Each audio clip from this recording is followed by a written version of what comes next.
Hello and welcome to Being Becca Live. It is I, Becca Lori Hector, here today with our AMA. You guys, it finally happened.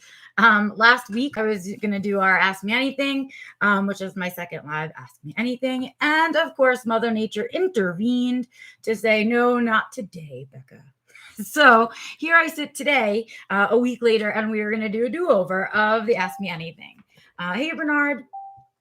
So I am going to be doing an AMA today. I have some questions from you guys, and then I have some other questions that I'm going to need your help with. But before we get started, quick reminder. Hey, CV, thanks for joining me. So quick reminder that December is my month that I am goaling towards 1,000 subscribers. I am more than halfway there, and I really need your help. And it's the whole reason that I'm doing giveaways on my channel today. Hi, Fort.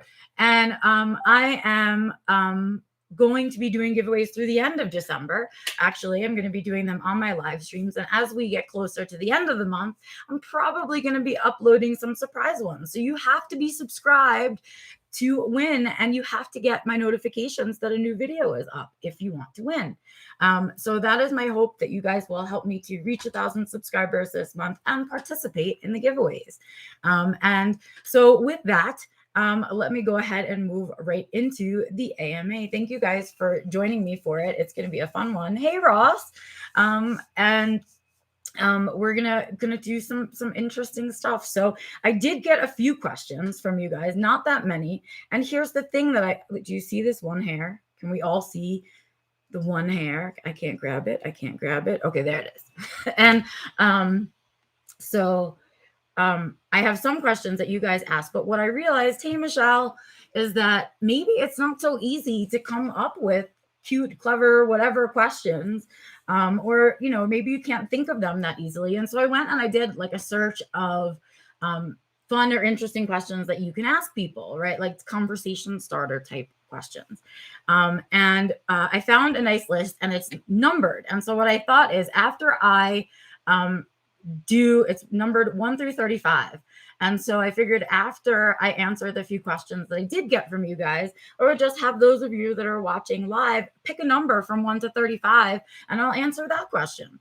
And so we'll do that a little bit after I answer the few questions that you guys did send in. Yay! Okay, so here we go to the AMA questions that were sent in. The first question that I was asked is, do I have a favorite brand of toothpaste? And I used to be really particular about my toothpaste. I am in a phase right now where I don't care so much about the brand as much as the texture.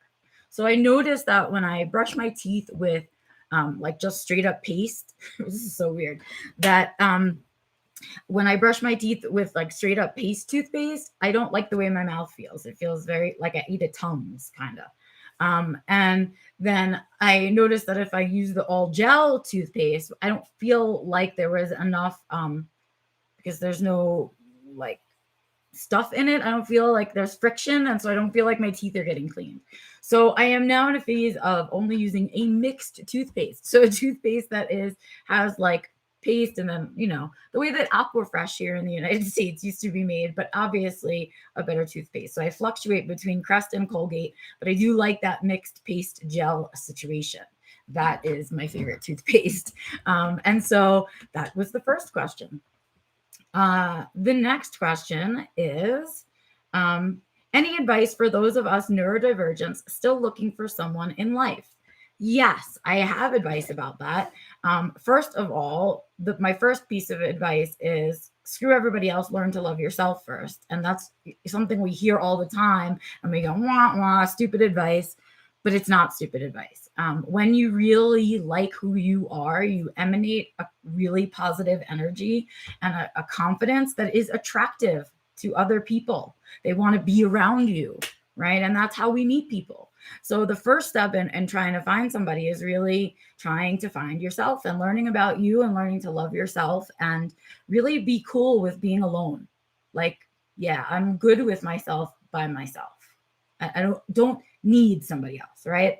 And then when we get to that mental phase, we sort of, our pheromones and our energy gives off that confidence that then attracts people to us, and that's how we find people. My other piece of advice is, once you get that energy level up and once you get that confidence of yourself built up, is to go look for people who share your common interests.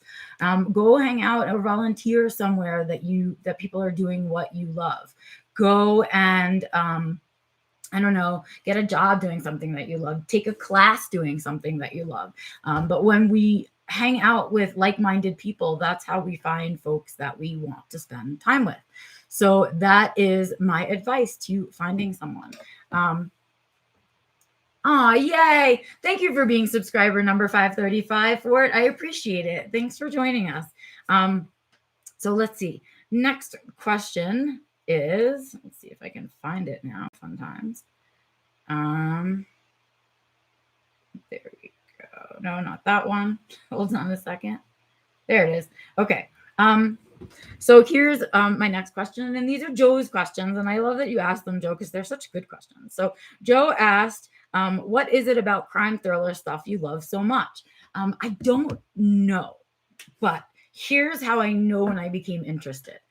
So I don't mind horror movies. I love horror movies, actually, and I enjoy them when we're all in on like the campiness, or we're all in on the goriness, or we're all in on that shared factor of it.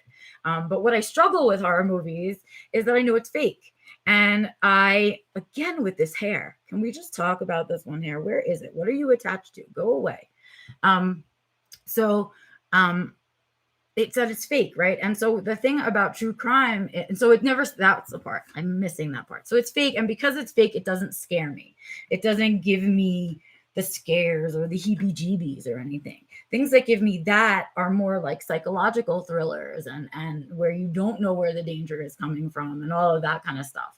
And so there's something about the mix of that psychological piece and that it's real horror. It's not horror that we made up. Michelle asked, what does campiness mean? So like when we're all in on the fact that it's like silly and overdone, right? That it's sort of like something that's campy is like the National Lampoon's movies, like that. Something that's just over silly, right? Is the best I can do to describe it. So when I think about movies like that, I think about movies like Scream or Scary Movie, right? Those are horror movies that are campy to me. And so yeah, I like that. Because it actually scares me, right? Because the reality of it scares me.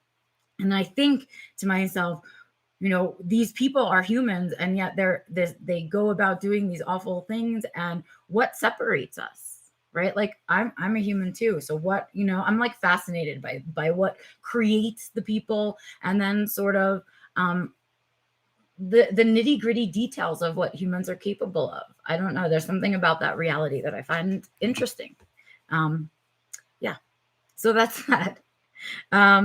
Can we see more of your miniature stuff, and can you talk about it? Yes. So I don't have a lot of miniature stuff. Here's the thing. I love miniature stuff, and I love watching miniature stuff. And I do have a little tiny miniature fairy garden that I have to put back outside when the weather is nice, because right now it's shitty weather out. But I don't have a lot of miniature things. Why, Becca? If you love miniature stuff so much, how do you not have miniature things? Well, I also have cats, a lot of cats. And cats love to knock little things over and eat little things and play with little things and leave little things on the floor for the dogs to eat, right? And so I don't get to have little things like that, which makes it maybe that's what makes it so attractive too, is that I just want to like, it's so little, and I would love to have little miniatures, but I need to create a space that I wouldn't allow my cats in, and that's not something I'm willing to do. So I don't have all that much stuff. Let's see. What was the last question? Yeah. Do you struggle with impulse control? If so, any tips you have found useful? Well, I will tell you, I am not somebody that struggles a lot with impulse control, but I've worked with people that struggle with impulse control. And to me, it's another opportunity to, how do I want to say this? Let me think. it's another opportunity to practice the pause. That's the best way to say it. So to me, when people are struggling with impulse control, it's that they don't tell themselves, wait, I need to stop for a second before I do a thing and really consider the consequences. Right. And so when impulse control is something that you want to work on, what you really need to work on is practicing that pause before acting on decisions. It's like insert practice the pause there. And if you practice the pause and use that pause to really determine whether it's a good or bad decision, you rein in the stuff about impulse control, and you really start to learn that if you take that little pause and think about the consequences, you make better decisions rather than just following the impulse to do it because it feels good in the moment, right? So that's my advice on that. And with that, you guys, what is going on over here? My real cats have destroyed my miniature porcelain cats. Yes, Bernard, right? And so if you really have cats and you truly love them and they're in your life, you give up other things for them, like building Legos, I had to give up, like having puzzles, jigsaw puzzles, I had to give that up. Miniatures, I had to give up, right? It's just because I love my cats so much and I want us to live together. I don't want to limit their living space, right? And so yes, I do enjoy miniature stuff, but man, with cats it's hard to have them. And you're right, Michelle, I could put them in a closed cabinet, but you see this closed cabinet behind me? It's the only one that I have right now. And sometimes it feels like I just, they don't serve a purpose, but I really enjoy looking at them. And so I'm really content with looking at pictures of miniature stuff and other people, videos of other people building miniature stuff. I really enjoy that. Exactly, Bernard. He said, no more miniatures for me. I prefer my cats. That's exactly how I feel. So I watch things. I look at stuff and I enjoy it that way. Okay, you guys, we have reached the end of the questions that I managed to get. And I think that, again, maybe you guys struggle with coming up with questions. I know I would if it was somebody else's AMA. And so thinking about it that way, I decided let's circumvent and see if we can't have a little fun. So I found this questions, interesting questions to ask people. And they're random, interesting questions that you can ask people in any setting that you'd like. They're not specifically for an AMA. Anyway, they're numbered 1 through 35. So I am going to now patiently sit here while you guys throw some numbers between 1 and 35 out into the chat, and I will answer those questions. How's that? Oh, I'm excited. I think this is going to be fun because I read through the questions and I was like, ooh, these would be fun things to even try to answer, like not on an AMA. So I am going to go ahead and, I don't know. I don't have dice with me right now that I can roll. So if you guys aren't going to give me a number between, oh, there they go. They're coming up. I just had to wait patiently. Yay. Okay. So question number 17. What is the wildest thing that ever happened at a wedding you attended?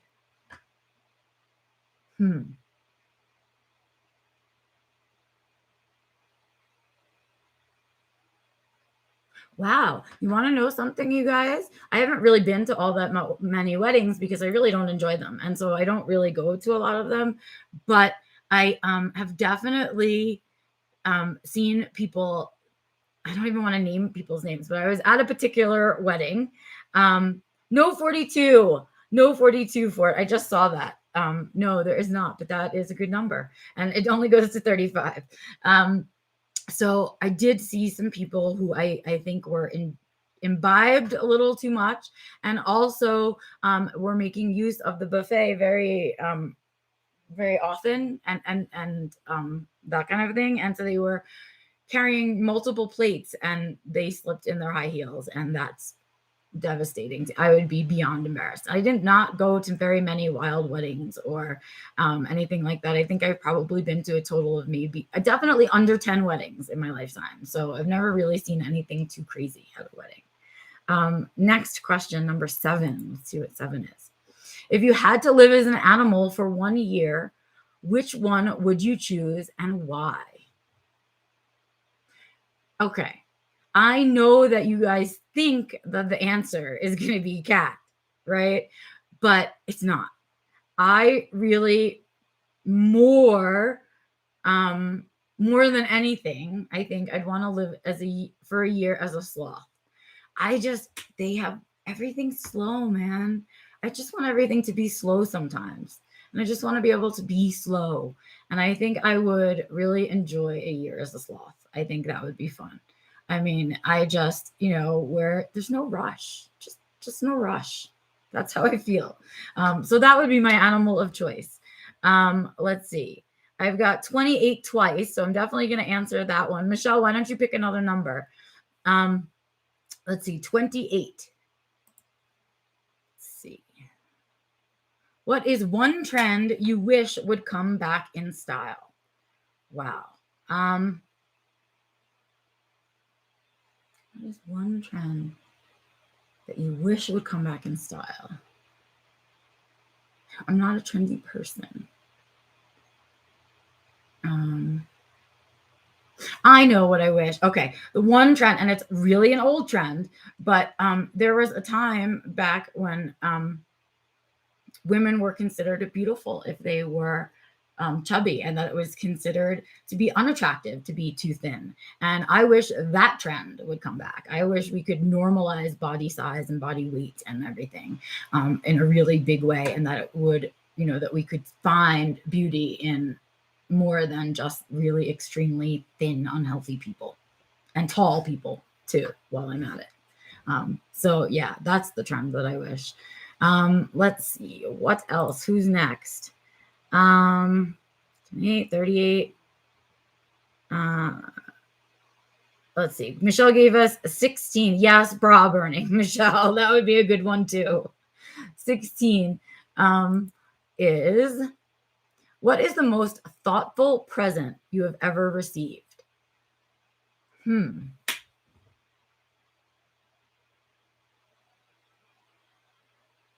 You want to know what the most thoughtful present I ever received? Actually, it was my engagement ring. I know how much thought Antonio put into it, and to surprise me. And I didn't give him a lot of help. I'm somebody who, I'm very simple. I don't like big things. I don't like fancy things. And I don't like showy things, right? So, he did a lot of research about where he got the ring from, about the size and stuff that he felt was appropriate for me, about the style that he felt was appropriate for me, and where he sourced the diamond from was something that he paid a lot of attention to for me. And I love it. And I don't think I mean, it's years and years later. And I mean, I'll show it to you guys. It's years and years later. And he knew it came with the matching wedding band. So that's the wedding band. It just lies right. I mean, look how perfect. It just sits in itself, and it's just simple and plain and enough. Right? No need to go overboard. No need to be crazy. I have tiny hands. I don't even wear earrings. So that's the only jewelry that I wear. It just would feel weird, right? If I had this big giant ring, and the size of it isn't what mattered to me. And he knew that. And he knew it mattered more to me that we were saving up to move out of New York also. And so all of that combined, the amount of thought and effort that he put into it, actually, it probably still is my favorite thing ever, because he really knew me for that. So yeah, I can do one more, I guess. If you guys want to throw one or two more numbers out there, I'll do one or two more questions. And then what a fun AMA, right? This was definitely a good way to go about it. Maybe I'll do it this way the next time instead. But I really enjoy kind of sharing little bits of myself with you guys that I don't normally share, that I wouldn't think to share normally unless I'm asked a question, right? It's sort of that idea that if you want to have a conversation with somebody, or if you really want to get to know somebody, you have to learn to listen. You have to learn to listen and be engaged. And the way to be engaged with people is to ask them questions about what it is that they're talking to you about how they feel about things, all of that stuff, right? And so I love the concept that if I have to answer these random questions, you guys are getting to learn authentic little bits of me that I haven't thought about at all to answer these questions. They're just what comes to me. And I love that vulnerability. There's something about it that I think is kind of beautiful. And so with that, I will pick the last number. And since my favorite number is 8, we will answer question 8. And that will be my last question, I guess, of the AMA. So question number 8 is, if you could uninvent one thing, what would it be? I could uninvent one thing, what would it be?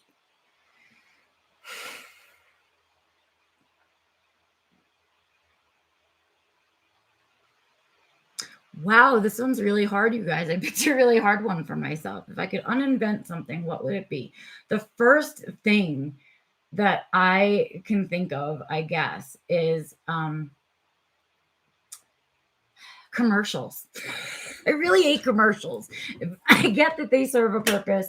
I know we need them. I know that everybody needs to sell their stuff. I'm somebody who has to sell my stuff. But I hate commercials.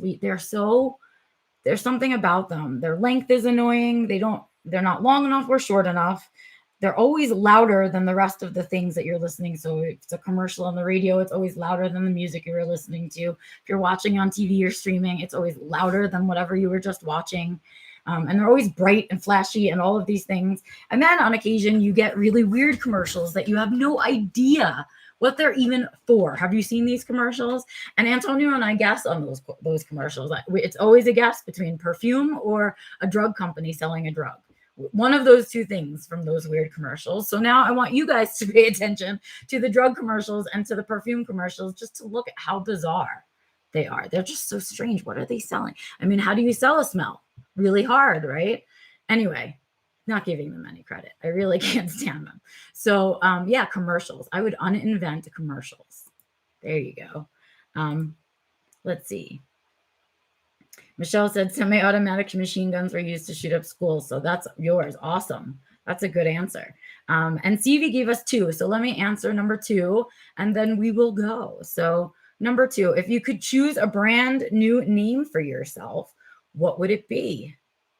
Well, I kind of did. I was Rebecca my whole life, most of my whole life. And, you know, the people that I noticed as I got older, that the people that called me Rebecca were always the people in authority positions. They were always teachers or doctors or lawyers. And it felt really formal to hear my whole name, right? And so my family always called me Becca. And so when I became an adult, I just decided I'm going to go by Becca. I'm not going to tell people my name is Rebecca because I don't answer to it. Like if somebody says Rebecca, I don't turn around. There's none of that. Right. And so I just don't respond to it. And so as an adult, I just changed my name to Becca officially because it's who I am and it's what I answer to. And I don't want to tell you, hi, my name is Rebecca, but please call me Becca. It's really a pain in the ass. So I'm Becca. That's who I am. And so I did that. And then I did it again, actually, when I got married, right? Because Antonio and I got married not too long ago. I'd already been working in autism land and doing things with my life under my last name, Lori. And so when we got married, I wanted to take his name. I very much so wanted to take his name. But I didn't want to lose my own name. So what I did was you can't change your first name when you change your name legally, but you can change your middle name and your last name. And so I just took out my real middle name, which is Skye, Skye, and I put my Lori as my new middle name. And then Hector is my last name. So I am not a hyphen, you guys. Becca Lori Hector is my full name. It is not a hyphen. I can also go legally by Becca Hector, which I do in my personal life and with the cafe and all of that stuff. So that's sort of what I did. Let's see. Michelle said drug commercials are weird and fucked up. They really are, you guys. Start watching. And then CV said, when I shame myself, I call myself by my birth name. I associate it with being shamed. It's wonderful to pick my own name. Isn't that amazing? Oh, I'm so glad to have you share that with us, right? Because right, like Becca feels like who I am. Rebecca does not feel like who I am at all. And so it's interesting. We all kind of do it in our own ways, pick up nicknames, things like that. And some of us, like me and CV, say, no, like officially I'm changing my name. No more of that. So that was a good question. I'm glad you picked it of all people, CV, for you to pick number 2. That was great. Yeah, that's it, you guys. That's it for my second AMA. I hope you guys like this little question picking thing. I realized really too late that it is hard to pick, to think of questions that you want to hear from somebody, and that this is a way to do it easier. So maybe we'll do it again this time. Anyway, that oh, you're in that process right now. So someone else is in the process of changing their name right now. How awesome is that? What a good question. I love that, especially now these days where we're talking so much about our identity and the things that build up and create our identity, right? Your name is one of those things. It definitely is. So anyway, you guys, I hope you had a good time with the AMA. Here's a reminder at the end that if you are not yet subscribed to the channel, to please subscribe to the channel. That I am trying to grow the channel this month through the end of December. And so I am going to be doing giveaways. And here is a giveaway drop. Giveaway drop right now is for 5 seats. 5, 1, 2, 3, 4, 5 seats in the next monthly seminar, which will be in February. In February, I'm going to be talking about transitions. So I'm giving away 5 seats right now to the transition seminar in February. I don't have a date yet. I'll get that to you. Even if you can't make it live, you get a recording, so it doesn't matter. If you win, you get a free seat into in the February seminar. Here's how you get those 5 seats. The first 5 people, 1, 2, 3, 4, 5 people that email me at info@beccalaurie.com. That's LORY.com, or use the contact page on my website to email me. The first 5 people by the timestamp on the email will get seats to the seminar. But you must include 1 random fact about yourself in the email and the email address and name you want to be registered under. So if I don't have your name, first and last, that you want to be registered under with an email address, and I don't have 1 random fact from you, and you are not one of the 5 people, you can't win. But if you are subscribed, you're one of the 5 people, you tell me a random fact in your email, you let me know what name and email you want to be registered under, you will have a free seat to the February seminar, which is going to be about transitions. And so we're going to talk about that in February. In January, though, get excited. I'm going to be doing a free seminar. I'm going to do a free run of self-defined living intro seminar called Creating a Life You Don't Need a Vacation From. So keep your eyes out for that as well. That's going to be free for you to sit through. And then, of course, the course, it comes back live in February. So if you are interested in taking the course and you'd like to take it live with me rather than the recorded version, now is your chance. You can email me again at info@beccalaurie.com and let me know you want to be on the wait list. And I will make sure that you are one of the few people to get a seat and that you get early registration and such. I also am hoping to once again have a handful of scholarships to give away. So if you are somebody in financial need, please feel free to email me that you want to be on the list and you also want to be on the scholarship list. I will do that for you as well. Okay, guys, you are free to email me now. Go ahead, send me a random fact. Be one of those 5 people with your first name, last name, and email you want to be registered under, and I will get you registered come February. All right, you guys, that's the giveaway for today. I hope you will take a moment to subscribe, and please, please, please help me by sharing this AMA or other videos that you've enjoyed with your social media friends, because it means a ton to me as I try to grow the channel. I really need people to help me to do that. So if you enjoy what goes on here on this channel, please, please, please share the channel, a video of your favorite, or any of my social media posts about it. I would really, really, really appreciate that. So thank you to those of you who have already subscribed and helped to grow the channel. I'm back at it till December 31st. And so make sure that you get notifications on it. Till then, you guys, get out there in the world and seek joy, create joy, share joy, all the joys. And I will see you on Sunday for the next Growing Gratitude. And of course, next Wednesday for the next Being Becca Live. Until then, you guys, I will see you out and about on the interwebs. Have a good one. Bye.